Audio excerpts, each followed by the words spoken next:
Bonjour et bienvenue dans notre premier numéro de Cyber News Weekly. Aujourd'hui, nous allons parler des actualités en cybersécurité de la semaine. Restez avec nous pour tout savoir sur les menaces qui pourraient affecter votre sécurité en ligne. Alors, passons en premier, l'augmentation des attaques de DDoS. Donc, selon le rapport de JCO Radar, le nombre d'attaques DDoS a augmenté de 46% au premier semestre 2024 par rapport à la même période en 2023. Donc, la puissance de crête des attaques a légèrement augmenté. Les secteurs les plus touchés sont le jeu qui constitue 49%, la technologie 15%, les services financiers 12% et les télécommunications 10%. Donc les attaques sont de plus en plus personnalisées, ciblant à des industries spécifiques. Ensuite, nous allons parler de notre fameuse plateforme le plus utilisée dans le monde du développement, GitHub. Donc, il y a une vulnérabilité appelée Artifact qui expose des dépôts à un risque de prise de contrôle potentiel. Donc, elle a été découverte dans les artefacts de GitHub Actions, permettant à des attaquants de compromettre des dépôts ou détecter du code malveillant. Cette faille résulte de configurations incorrectes et de failles de sécurité qui exposent des tokens tels que les GitHub Token et Actions Runtime Token, accessibles à quiconque ayant des droits de lecture sur le dépôt. Et ces artefacts qui stockent des résultats de construction et des logs peuvent contenir ces tokens, offrant ainsi une fenêtre d'opportunité pour des attaques avant leur expiration. Maintenant, nous allons un peu shifter sur les failles matérielles. Il y a un nouveau bug appelé Ghostwrite, de nouveaux bugs dans les CPU de T-Head. T-Head, ce sont des processeurs en risque V fabriqués par le géant Alibaba. Donc, ces nouveaux bugs-là sur le CPU de T-Head permettent des attaques non restreintes sur les appareils.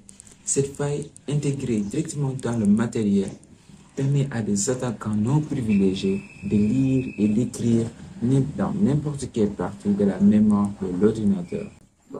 Toujours en sécurité matérielle, on parle de l'importance de la sécurité matérielle. Donc, le HARDSEC. La sécurité matérielle, c'est une approche pour protéger les systèmes critiques contre les menaces sophistiquées. En combinant la logique matérielle et les mécanismes logiciels, HARDSEC offre une assurance et résilience accrue face aux menaces extérieures et internes.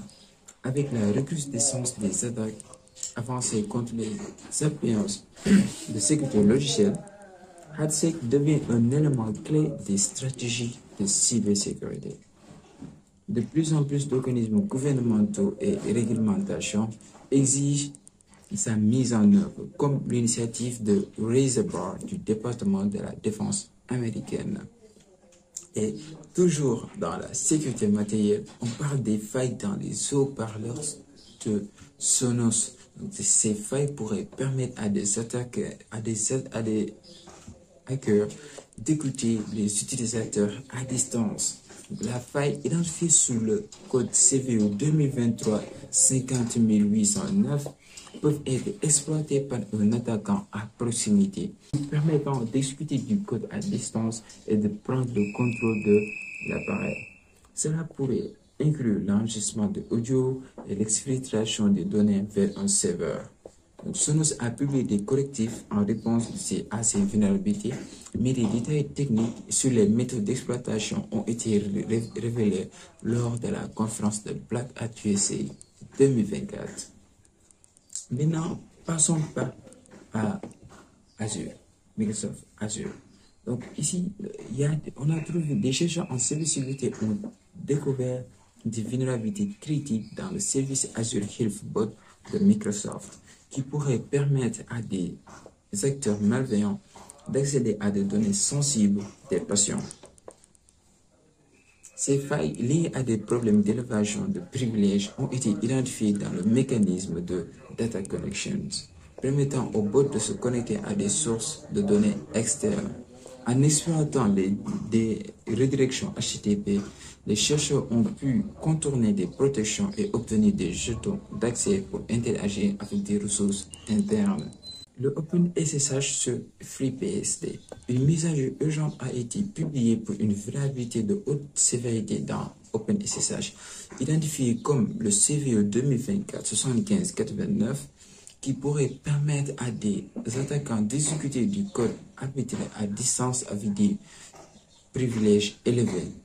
Cette faille est liée à des gestionnaires de signaux dans le processus SSHD, qui appelle une fonction de journalisation non sécurisée. Si vous êtes un utilisateur de FreeBSD, je vous encourage de mettre à jour et de redémarrer le service SSHD pour se protéger. Maintenant, parlons de Microsoft et OpenVPN. Microsoft a récemment révélé 4 vulnérabilités dans le logiciel de OpenVPN qui pourraient permettre des attaques par exécution à distance et élévation de privilèges locaux. Ces failles identifiées lors de la conférence du Black Hat USA 2024 affectent toutes les versions d'OpenVPN antérieures à 2.6.10 et 2.5.10.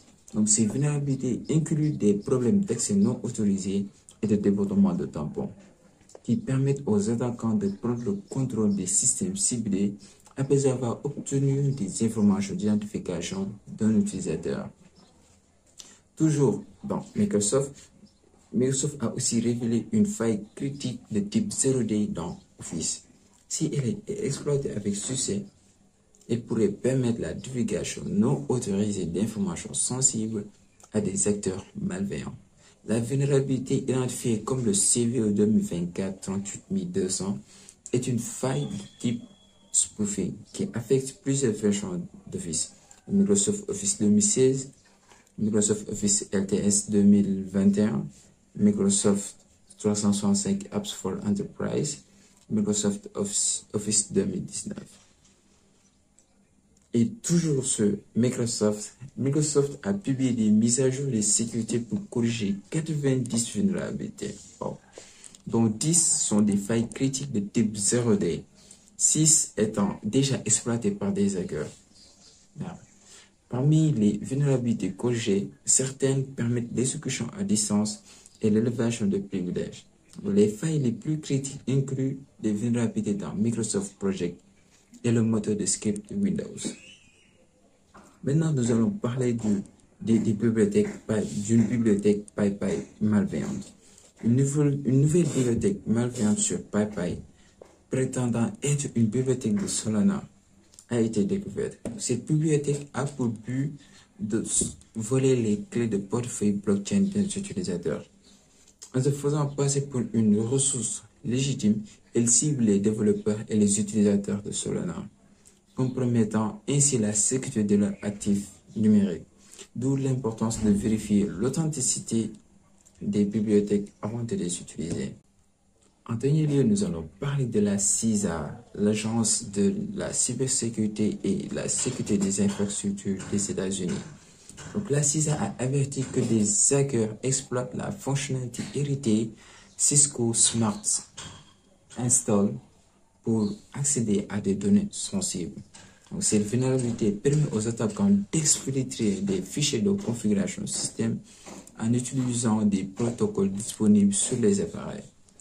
Donc, la CISA recommande de désactiver cette fonctionnalité et d'améliorer la sécurité des mots de passe, car de nombreux dispositifs Cisco utilisent encore des types de mots de passe faibles, facilitant ainsi les attaques par cracking ou bien force brute.